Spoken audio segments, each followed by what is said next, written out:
without no capital, no stock, no investment, no office, all you need is your phone, internet connection, and a TikTok account, right? So let's say this is you. So this beauty TikToker.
Welcome back, colleagues.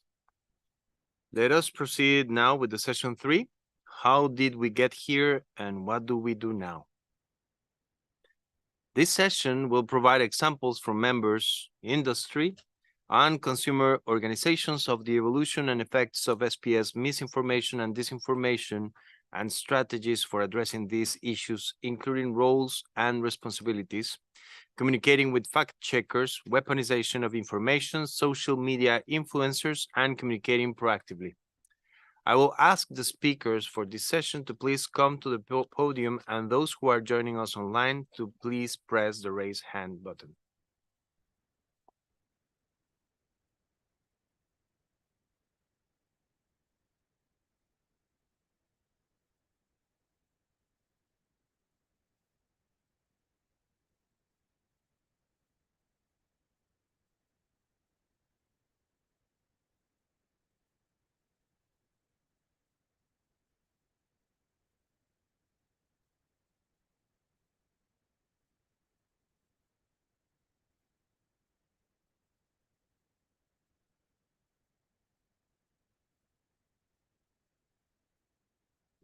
Okay, thank you for joining us today. I will first give the floor to Dr. Nurjana, Chief of Seed Importation at the Center for Plant Quarantine and Biosafety in the Indonesian Quarantine Authority.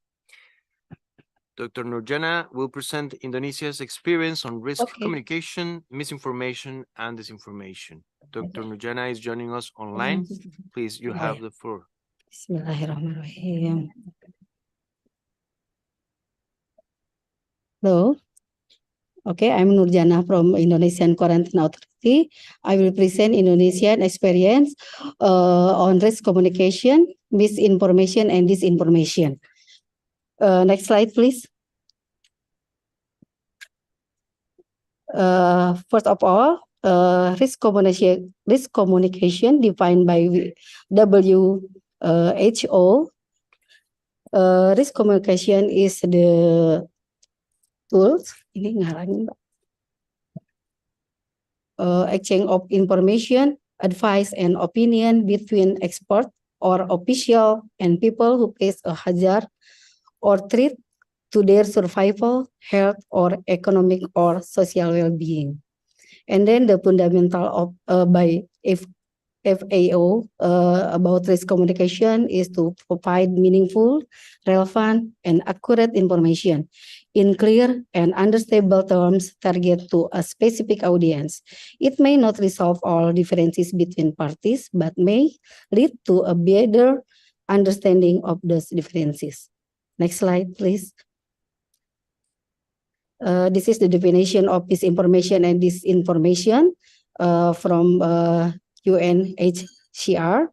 Misinformation is false or inaccurate information. Example include rumors, insult, and pranks.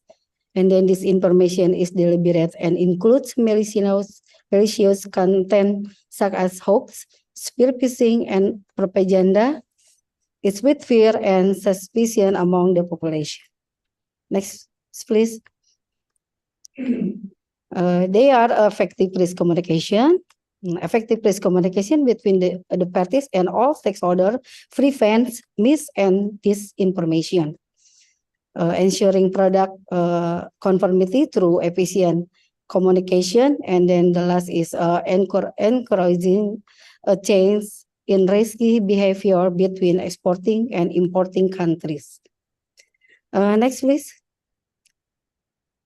Indonesian experiences on risk communication to avoid misinformation and disinformation regarding animal product and plant commodities.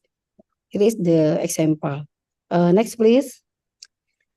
During the monitoring program against importation of animal product into Indonesia, conducted between October and December 2022, Indonesia has detected African swine fever (ESF) disease in pork meat from country X.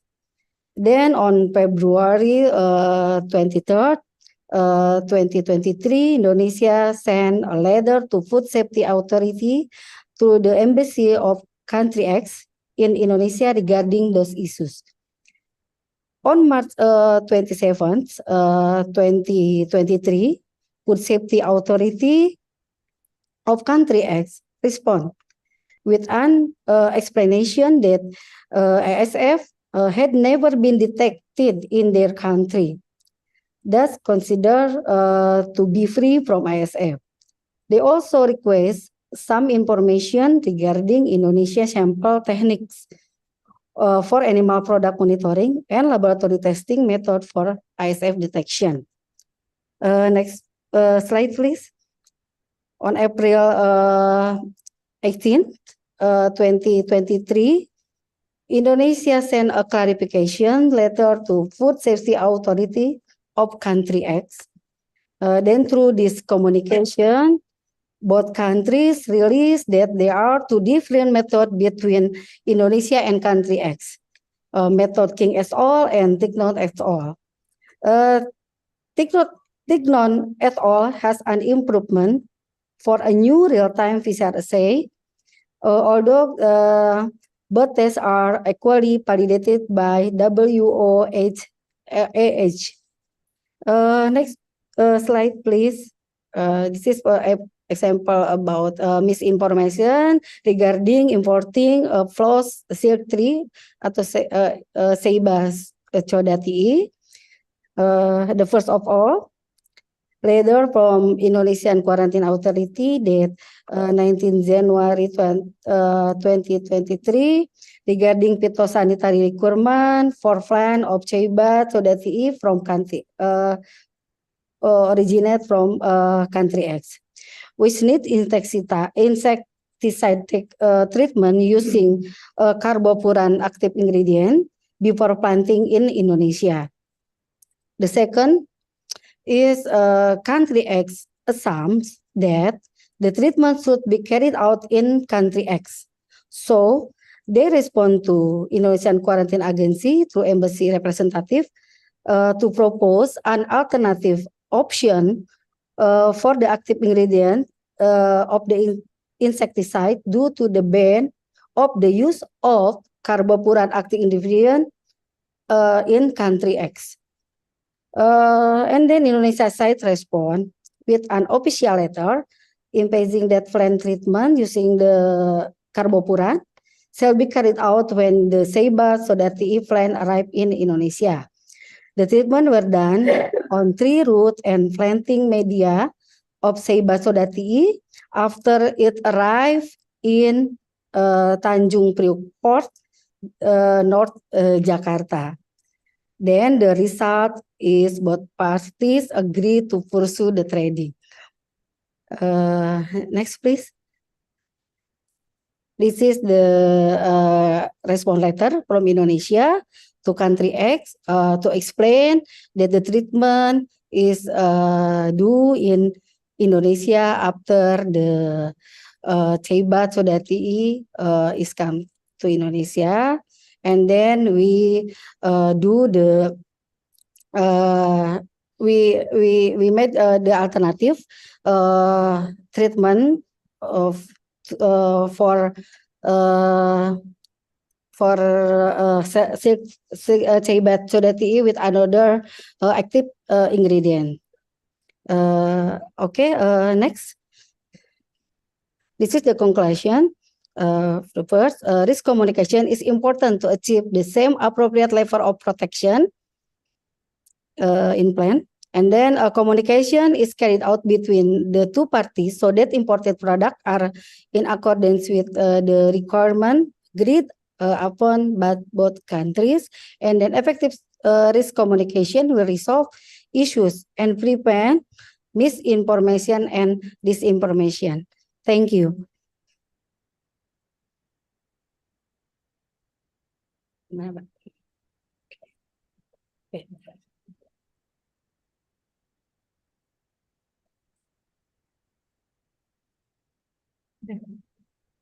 Thank you. Thank you very much, Dr. Nurjana.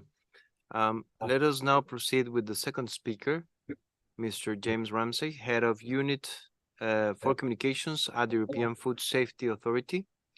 Mr. Ramsey, who is with us here on the podium, will introduce the use of societal insights in risk communication and evidence-based approach by the European Food Safety Authority. Mr. Ramsey, you have the floor. Good afternoon, and thank you very much, Chair, for giving me the floor. Thank you also to the WTO SPS committee for the invitation to speak here today on this thematic session on risk communication, misinformation and disinformation. Next slide, please. My name is James Ramsey. I'm the head of communication at the European Food Safety Authority, otherwise known as EFSA. And for those unfamiliar with EFSA, we are an agency of the European Union set up in 2002 to provide an impartial source of scientific advice on risks related to food and to communicate on those risks as well. And we provide the scientific basis for laws and regulations that protect European consumers from food-related risks across a number of different areas, many of which will be familiar to the SPS committee as well. So as the title suggests, I'll talk a bit today about some of the tools and practices we have in place at EFSA for risk communications, with an eye obviously on the topic at hand and what we put in place to, if you like, minimize the possibility that the work that we do is picked up in a way that leads to misinformation in the public debate. Next slide, please. So what is risk communication at EFSA?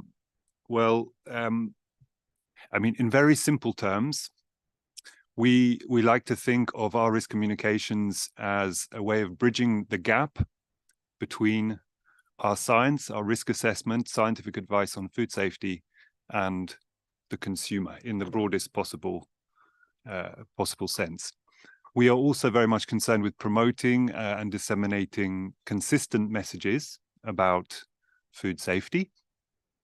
And we do that with partners in the member states and with the European Commission. And that speaks to the point that was raised earlier about divergent scientific opinions as being often a source of misunderstanding and potentially misinformation or disinformation around food safety topics. So if we're talking about bridging the gap, we need to know what the gap is. And that is where it's important to build an understanding of consumer perception of food and food safety risks. And we invest heavily in that, as I'll go on to talk about later. And effectively, what we're trying to do is to contribute to an informed public debate about food safety. So we, as a risk assessment organization, play an important part in the overall food safety system in the EU. There are obviously other actors involved.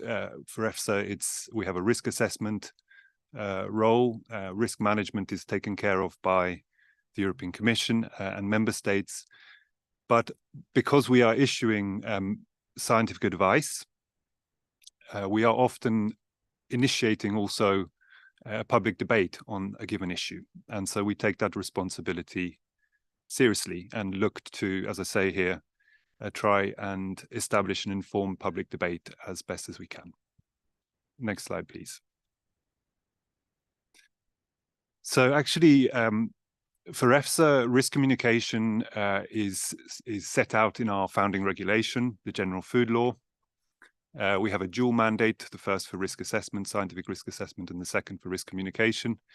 And this finds its way through the strategy that we have in place at the moment. In fact, in the strategy, we talk about an audience-first approach.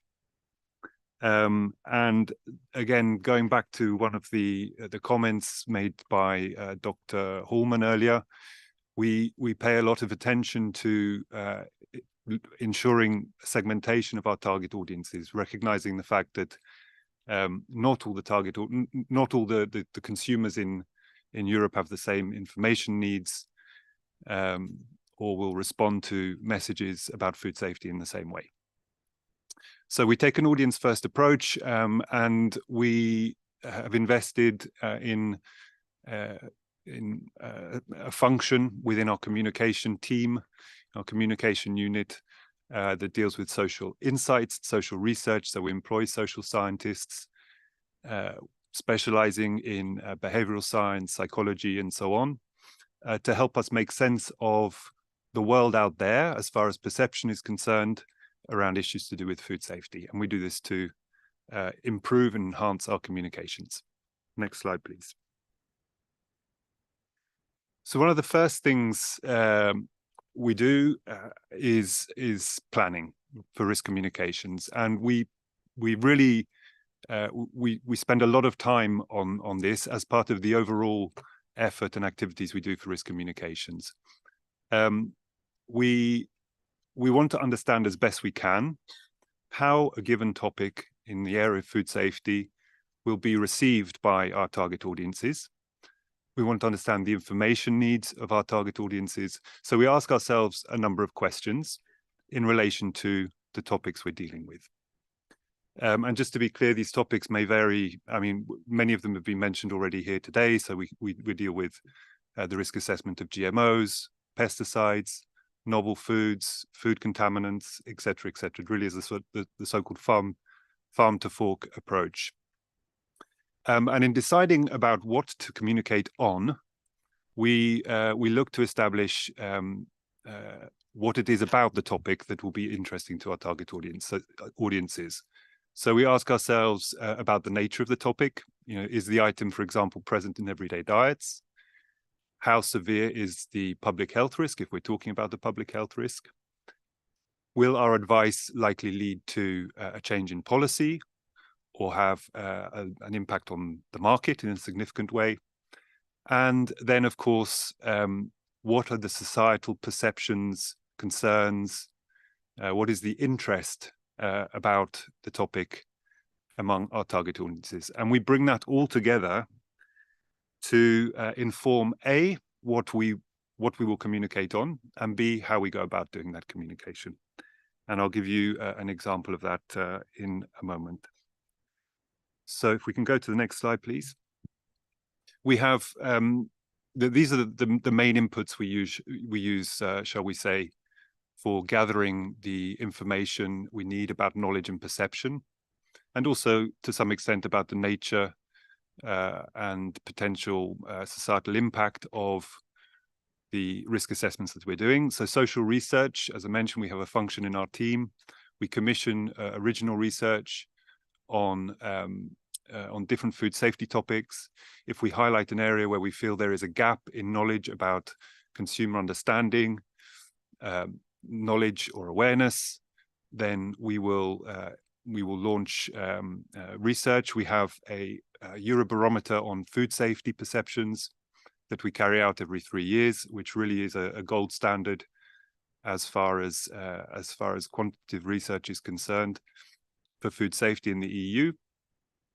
And we supplement that also with information we gather from social listening tools that are becoming more and more frequently available on the market, as well as our ongoing social media and media monitoring. And bringing those together helps us to answer the questions that I highlighted before: the nature of the topic, knowledge and perception, and the societal impact, if you like. Next slide, please. I won't spend long on this because they were covered very well by a previous speaker, Dr. Hallman, but essentially, I mean, he spoke actually about cognitive components and affective components of risk perception, and you see some of them mentioned here also. So these are the kind of questions or the kind of insights we're looking to establish for the different topics we're dealing with. So, you know, is it a natural thing? Is it something man-made? You know, is risk known or unknown? How much certainty is involved? Is it something you can see? Dr. Hallman also talked about invisible risks. So, but by understanding better how different hazards are perceived, we're able to build up a picture of risk perception overall. And we match that also with the social cultural context. So again, is there a large amount of information available out there? Is it a relatively unknown subject? What is concern like? How trusted are authorities, historically speaking, on a given issue, and so on and so forth. These are the kind of things we're looking to elicit from our social research. Next slide, please. I mentioned social media discourse. Here we have an example in relation to edible insects. The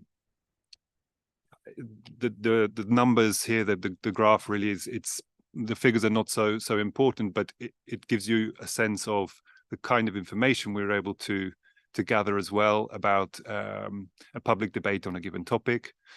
So in this case, we can see peaks in social media discourse around significant milestones or important points in the legislative debate about insects in food in the EU.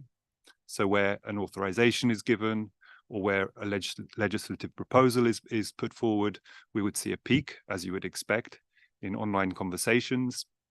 And usefully for risk communication purposes, you're able also to look at or establish sentiment linked to the discourse. So, for example, in this case, edible insects is somewhere in the middle with a sort of neutral sentiment, and a range of different emotions are expressed in the social media posts and discussions around that subject, which again help us to inform our communications. Next slide, please. And in the case of edible insects, this is actually this fed directly into the way we chose to communicate.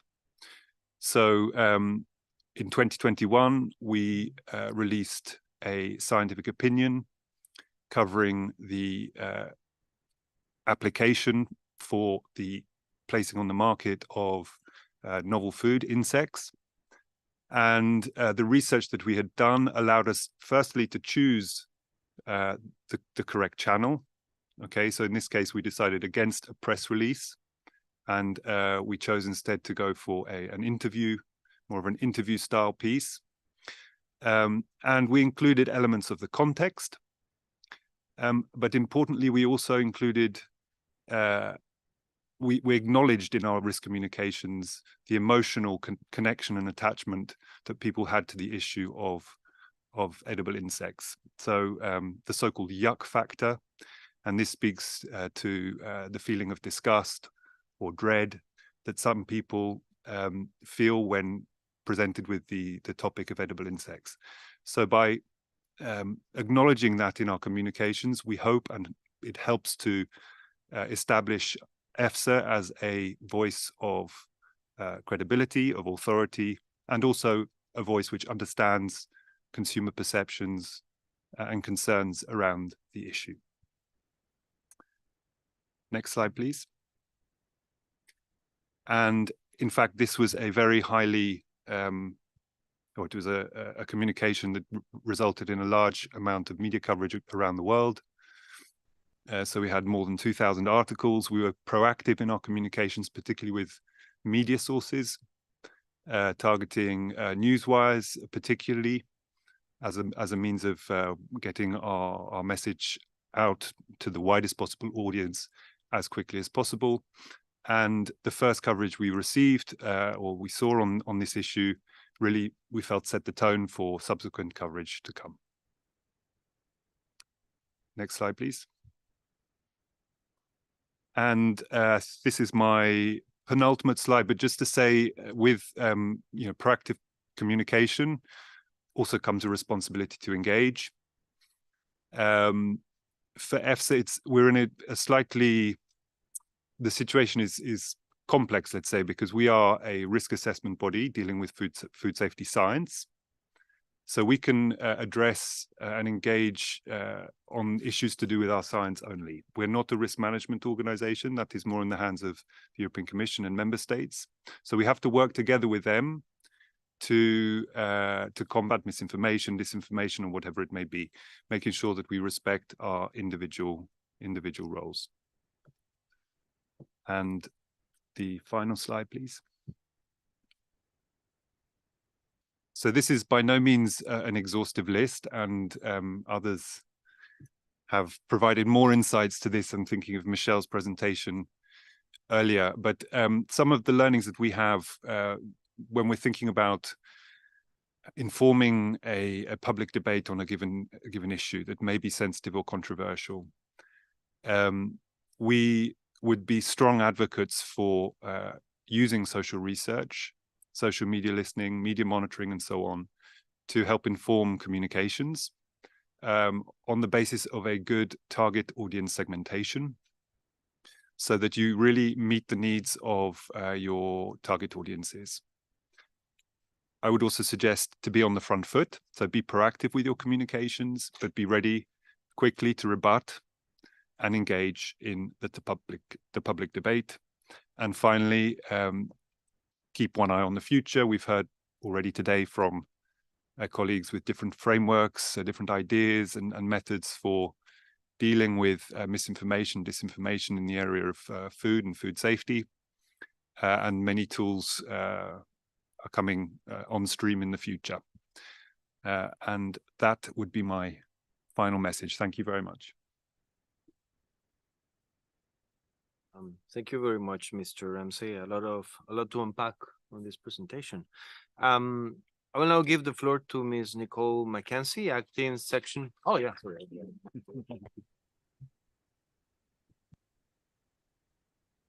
We love this committee. I will now give the floor to Ms. Nicole Mackenzie, acting section head of science communication at the Pest Management Regulatory Agency of Health Canada. Ms. Mackenzie is joining us online. Please, you have the floor. Thank you. Hello, my name's Nicole Mackenzie. Can everyone hear me in the room over there? Yes, we can. Please go ahead. Great. Like you said, I am the acting section head of science communication, which is part of the Transformation Task Force at Health Canada's Pest Management Regulatory Agency. Today, I'm going to talk to you about proactive communication, public trust, and maximum residue limits. So just to recap, a maximum residue limit, or MRL for short, is the highest amount of pesticide residue that may remain on or in a food when a pesticide is used properly. So what we know as a regulator is that MRLs are legal and enforceable limits based on how pesticides are used. It is not a measure of pesticide toxicity or safety, which is what many people believe. So I'll be presenting today a case study from Canada about MRLs. Next slide, please. So to set the stage, I want to bring everyone back to the summer of 2021, when a public trust issue happened in Canada surrounding a routine but misunderstood maximum residue limit proposed decision that went out for consultation. The increased media attention led to what we have been calling in Canada the pause, or the pause on proposed increases to MRLs. The pause was announced as part of a broader commitment to strengthen the pesticide review process in Canada, address public distrust and misinformation regarding science-based decisions, and improve the transparency of the decision-making process. The pause on maximum residue limits increases provided an opportunity for the Pest Management Regulatory Agency, or PMRA, in collaboration with its partners to review processes, hold consultations with partner groups, and evaluate how the government can further improve its communications on MRLs and support enhancing transparency and building trust. So this ultimately led to the formation of a transformation task force. Health Canada takes a multifaceted approach to address misinformation. Our general approach seems to align with a lot of people who've already spoken today. We're not going to respond directly to the misinformation, as it risks further amplifying the inaccurate messaging. Instead, we support using a combination of immediate and long-term techniques, such as preventive practices, like having online teaching materials about misinformation and the source of disinformation, debunking false claims, such as presenting fact-checked corrections, and building societal resilience, so enhancing digital and science literacy in our country, and advancing science communication, so to communicate evidence tailored to diverse audiences. We need a combination of techniques that help recognize the source of misinformation, improve public understanding, and strive to communicate information effectively from trusted sources that are transparent and accessible to all. Next slide, please. So this slide lays out what happened back in the summer of 2021. And just to recap, this is all about the pause and our broader commitment to strengthen the pesticide review process, which included further improving our communications. Next slide, please. So the first step for the part of the task force that was looking at transparency was to listen. We didn't know what transparency meant to our partners, so we asked. We used existing and developed some new forums to engage with our partners and stakeholders. And by the end, there were over 40 engagement opportunities held. Next slide, please. And we got an answer that transparency is a fundamental ingredient to building public trust. So it was included as a pillar of the Pest Management Regulatory Agency's transformation. And for the purpose of this presentation, I'm focusing on the public-facing proactive work around maximum residue limit communications, while acknowledging that all aspects of transparency are working together to improve public trust. Next slide, please.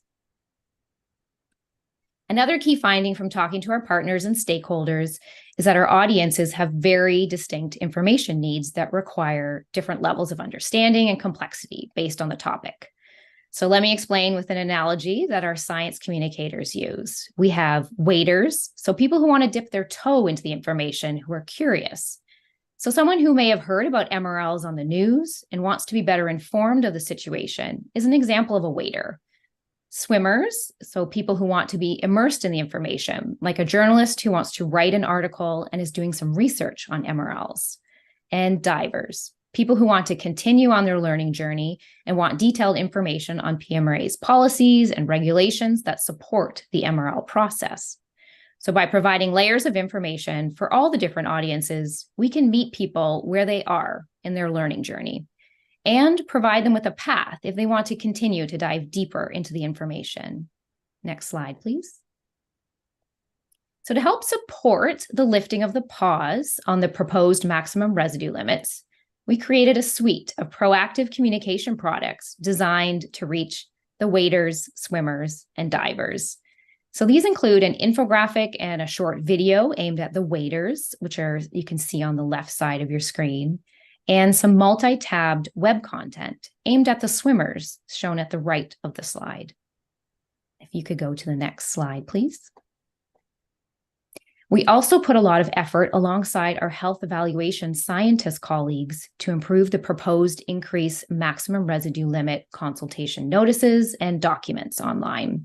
We created a system or a checklist for this work. So that includes defining our audience, adding plain language, explaining the basis of the proposed decision, and to outline the next steps for each of the consultation documents after the unpausing. So shown on this slide is how we improve the online consultation notice, with the before on the left and then the after on the right, where we added additional information, links, and provided context to the consultation. And can you go to the next slide, please? And for the divers, effort was put into better explaining the basis of the proposed maximum residue limit decision, and links were provided to the relevant guidance documents and scientific risk assessment decisions so we could complete the learning pathway. So shown on this slide is the final consultation notice on the left, aimed at a swimmer audience, and on the right, the final consultation decision document aimed at a diver, or someone who wants to dive deep into the science, the reasoning, and the basis of the decision. If you could go to the next slide, please. So how do we know this is working? It's one thing to put out a communication product and call it done. It's another thing to check in with your audiences to see if they can find, navigate, and use the communication to improve their understanding. So through a combination of long-term public opinion research and user testing our communication products, we are learning to address our user needs. So user testing encompasses a range of research methods aimed at understanding user behavior, needs, and preferences. For example, we user tested our maximum residue limit infographic before publishing. And based on the feedback, it informed major changes to the way it looks today. We made changes because some of the content was hard for many people to understand. So we made some edits and retested the product, and it showed an improvement on the user's understanding of what is an MRL, which was our ultimate goal. The testing also showed that some sections resonated really well with the audiences. So we put an emphasis on that content in the final published product. Another link to our users is through the Pest Management Regulatory Agency's public opinion research, which has been conducted since 2016. In the latest report completed this year, a modest increase in public trust was seen. So since 2016, the PMRA has seen a slow but steady increase in this area. For example, the research showed an increase in the number of people who agreed with the statement that when pesticides pose unacceptable risks, they are removed from the Canadian market. So when this statement was first tested in 2016, only 56% agreed. Then in 2020, 60% agreed. And by 2023, agreement rose to 63%. So we're looking to build on the agreement and the slight increase that we've seen over the last couple of years. And if you could go to the last slide, please. And in the spirit of this session, how did we get here and what do we do now? We also have 3 key takeaway or lessons learned from our experience that we'd like to pass along. 1, review how you engage with your partners and audiences, develop a system that documents, consolidates, reviews, and then make an action plan based on the feedback. So how and why you are addressing what you heard from your audiences. Number 2, center the audience when implementing advice. While feedback from partners informs our work, there are examples where we received feedback that asked we increase the complexity of our products that were designed for waiters or for the general public. The feedback was valuable, but we had to apply it somewhere else, to a communication product that was built for their information needs. And number 3, evaluate if you're giving your audience multiple pathways to access information. So provide information in a way that removes the barriers. If information is difficult to understand or access, this can be perceived by people that the truth is being buried. And that is never our goal. So evaluate with user research. A project is never truly complete when you are testing with users. It's an ongoing iterative process that is informed by the audience. So as the audience's information needs change, we can develop new content to fill the gap and help to nudge them to continue on their own learning journeys from wherever they are starting from. We're aiming to meet them where they are. And thank you for the opportunity to speak.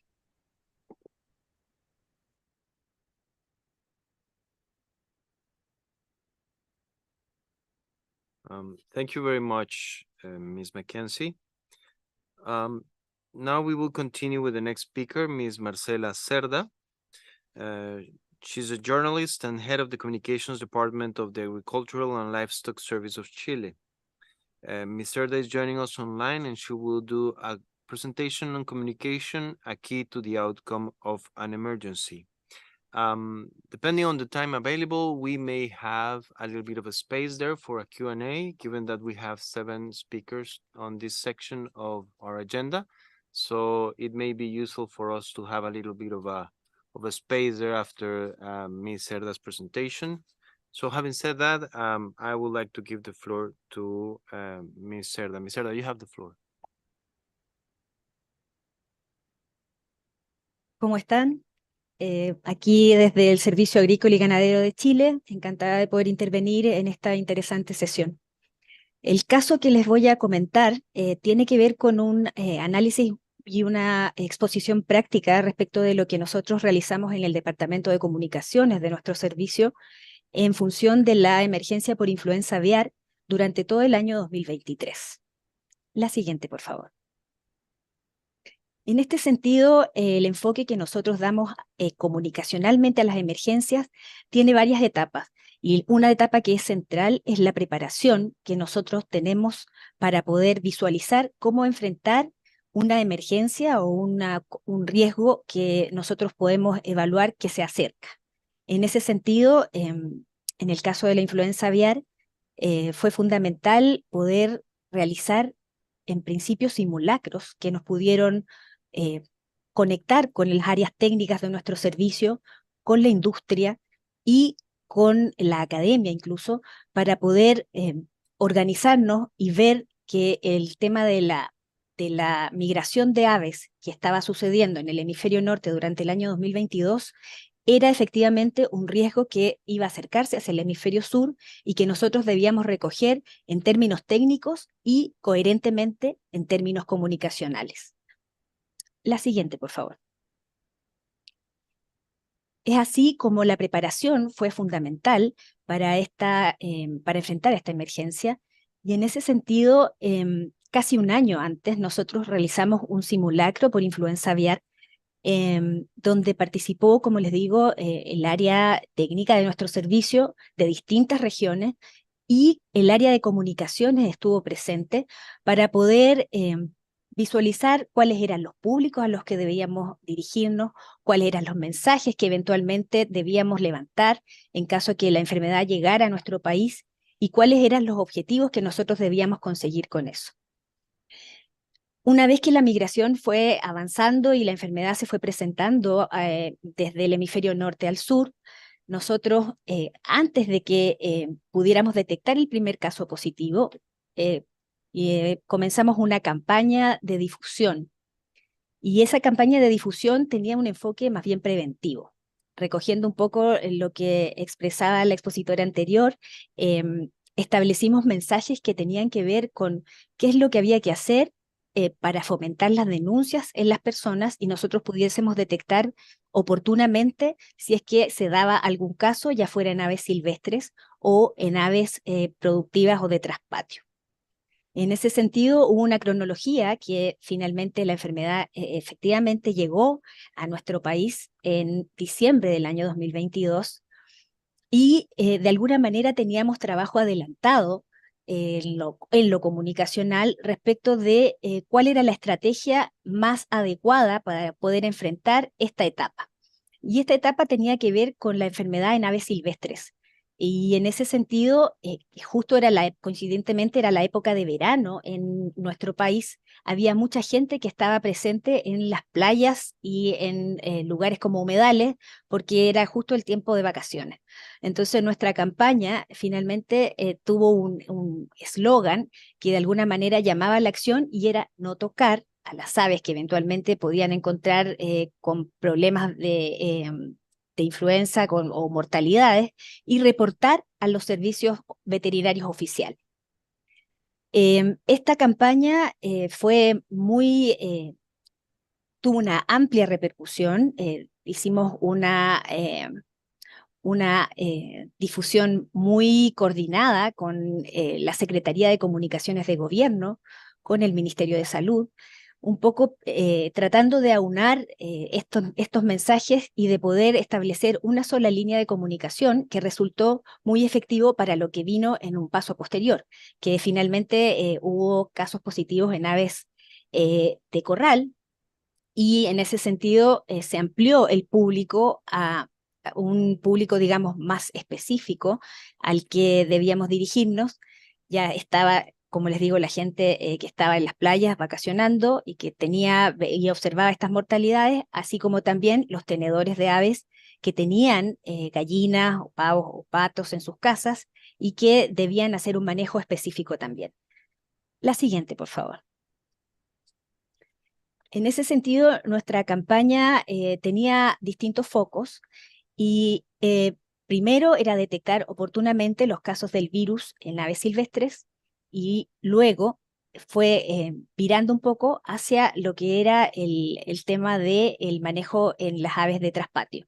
Pero mantuvimos siempre esos dos caminos, porque pudimos visualizar que eran dos públicos distintos a los que debíamos de alguna manera penetrar, y la industria también estuvo alineada con nosotros y nos apoyó para poder generar un mensaje que de alguna manera por todos los canales donde salía tenía las mismas características y las mismas intenciones. Entonces el asunto era para nosotros lo relevante, era que las mortalidades de aves fueran avisadas al Servicio Agrícola y Ganadero y nosotros pudiéramos desplegar en terreno a las brigadas que estaban atendiendo estas denuncias y de alguna manera podían gestionar este riesgo que la gente tenía cerca. Por eso también trabajamos en las redes sociales, como ustedes pueden ver ahí algunas imágenes respecto de una comunicación muy activa que tomamos a través de nuestros canales de YouTube, de Instagram, de Twitter en ese momento y también a través de YouTube. Hicimos bastantes videos, hicimos piezas gráficas y a través todo de un mismo hashtag que es Juntos Combatimos la Influenza Aviar. La siguiente, por favor. En ese sentido, una cosa que resulta fundamental es la coherencia entre la acción técnica de nuestro servicio y la comunicación que nosotros elaboramos y damos a conocer a los distintos públicos.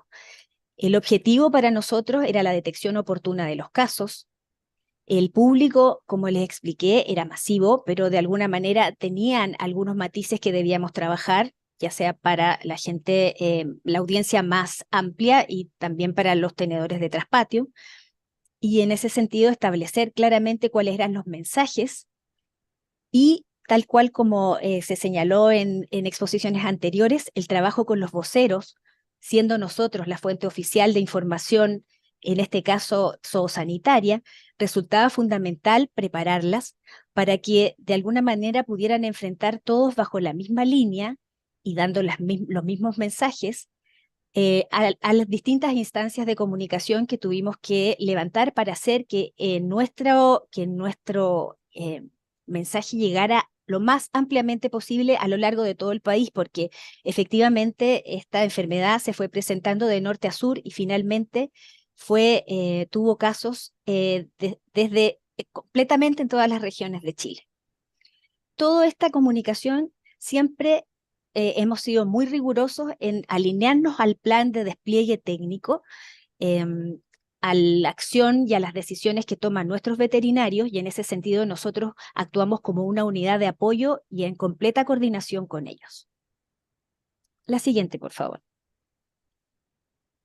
En ese sentido, nosotros siendo un organismo del Ministerio de Agricultura de Chile, nos estuvimos en una coordinación muy estrecha con distintos organismos de gobierno que nos apoyaron en esta tarea que era poder entregar el mensaje de comunicación de riesgo respecto de la influenza aviar, y para ello trabajamos principalmente con dos organismos que van mucho más allá del Ministerio de Agricultura, que es la Secretaría de Comunicaciones de Gobierno y el Servicio Nacional de Prevención y Respuesta ante Desastres.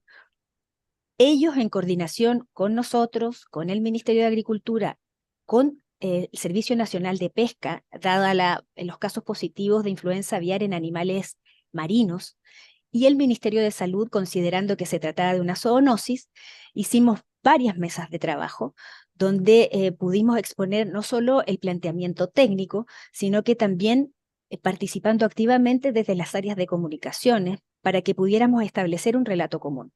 Y esa creo que fue una clave muy fundamental para que el alcance de nuestra campaña tuviese la repercusión que tuvo y donde los públicos pudieron, a través de estos distintos organismos, poder zanjar sus dudas de una manera rápida y donde siempre la respuesta que se recibía iba en la misma línea. La siguiente, por favor. Es así como dentro de nuestra estrategia comunicacional nosotros trabajamos bastante proactivamente la gestión de prensa, intencionando puntos de prensa con las distintas autoridades. Desarrollamos un plan de medios bastante activo donde pudimos tener presencia con nuestros mensajes en televisión abierta, en radios en todas las regiones del país, en medios escritos, diarios, plataformas digitales, y así como también desarrollamos bastante material impreso que podíamos luego entregar en los sectores de playas, en ferias, en plazas ciudadanas, entendiendo que la gente durante el periodo, sobre todo estival, que era cuando estaba más expuesto y la emergencia estaba más alta, necesitaba tener a la mano los datos de cómo proceder ante la presencia de ejemplares de fauna que tuviesen signos de la enfermedad. Fue por eso que de alguna manera elegimos todos estos canales para poder hacer la difusión de nuestros mensajes, y fue realmente algo que tuvo una efectividad comprobada muy amplia, y que ha sido reconocida por el área técnica también como un gran desafío que tuvimos que abordar, considerando que es la primera enfermedad que se presenta en todas las regiones del país en el mismo momento, y que obligó a un despliegue territorial enorme por parte de nuestro servicio. La siguiente, por favor. Es así como también resultó muy fundamental la apertura de canales hacia las audiencias para que pudieran resolver las dudas que tenían respecto de la enfermedad y de las distintas complejidades que eso pudiera significar para ellos. Es por eso que abrimos nuestros canales de comunicación de una manera inédita, en el sentido que incluso incorporamos un canal de WhatsApp que funcionaba automáticamente durante las 24 horas del día, los 7 días de la semana. Teníamos un call center que atendía de lunes a domingo en un horario extendido que iba desde las 8 de la mañana hasta las 9 de la noche para poder recibir las denuncias de la gente. Nuestro correo electrónico completamente abierto y con una gestión permanente de personal que estaba respondiendo las dudas, y por supuesto las oficinas del servicio a disposición de la gente en todas las regiones de nuestro país.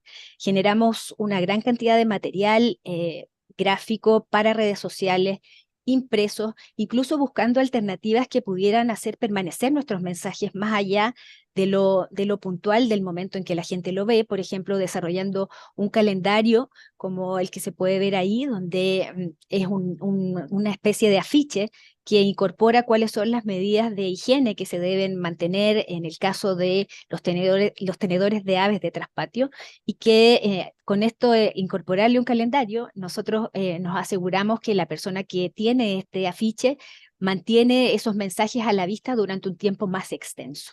Entonces buscamos todo tipo de herramientas que nos pudieran permitir mantener esta información disponible a la gente de la mejor manera posible. La siguiente, por favor. Y esta es la última lámina, y es compartirles que también fue una clave en el devenir de esta emergencia el mantener a disposición de la ciudadanía y de los medios de comunicación la transparencia en los datos de cómo iba evolucionando la enfermedad a lo largo del país. En ese sentido, se incorporó dentro de nuestro sitio web una plataforma dinámica donde se iban incorporando los datos de las especies que iban resultando positivas a la influenza, donde se iba reportando la cantidad de muestras que se estaban realizando en laboratorio, cuáles eran los traspatios y en qué lugares estaban concentrados los traspatios positivos. Las industrias que tenían casos positivos también estaban referenciadas ahí, había geolocalización. Entonces, de alguna manera, la gestión de los datos de manera abierta y transparente fue una clave muy importante para poder generar confianza en la audiencia respecto de que lo que estábamos diciendo era algo que estaba sucediendo, que estábamos gestionando y que de alguna manera estábamos haciendo y tomando todas las medidas necesarias para que esta situación pudiera ser controlada a la brevedad, y necesitábamos su colaboración. Entonces ahí hubo de alguna manera un match que nos permitió luchar un poco contra la desinformación que de pronto ocurre cuando se presentan este tipo de emergencias sanitarias y que requieren de una comunicación muy proactiva y que sea muy abierta y transparente hacia la ciudadanía. Así que muchísimas gracias, y esa fue mi última lámina.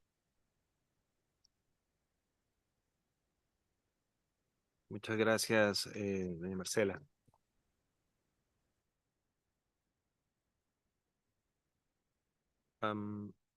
Thank you very much for that presentation. It really brings forward the other aspect of this conversation, which is also the importance of having an information plan, especially in cases of managing different types of crisis. With this, I would like to open the floor in case any a member wishes to provide any comment or question at this stage, you will also be able, of course, to bring back your any comments or questions you may have to this first set of speakers later in the evening. But it will be a good opportunity for us to see if you have anything that you would like to convey or to ask to the presenters. I see the flag of the United States. United States, you have the floor. Thank you, Chair, and thanks to I guess to the first two presenters or three presenters, four presenters, I should say, for continuing this conversation. My question is for Mr. Ramsey, and maybe it's two questions, and I'm sort of the architecture and the way that the different functions are separated in the European Union is unique, and forever we've talked about sort of this continuum within this committee and just in this ecosystem about, I mean, as you mentioned, risk assessment.